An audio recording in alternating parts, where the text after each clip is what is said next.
خوب نوبت تای جرأت هم هست یکم حقیقت میخوام فقط میخوام یک سوال رو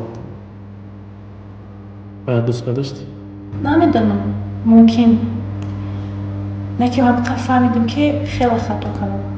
بسیار مختش بودم ولی نمیدونم چه عیب است باش همیشه من حرکت میکردم که همه چی رو درست کنم ولی هیچ حرکت در طرف من نبود برای خوشحال کردنش همه کار کردم ولی وقتی زنگش میزدم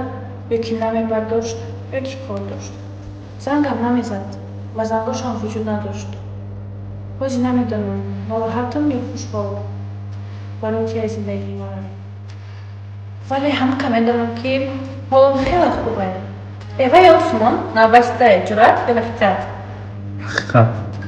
یکم کس دوست میداشتی در زندگی دوست داشتم و او نداشت دوست داشتم و نگفتم چند قدر دوست دارم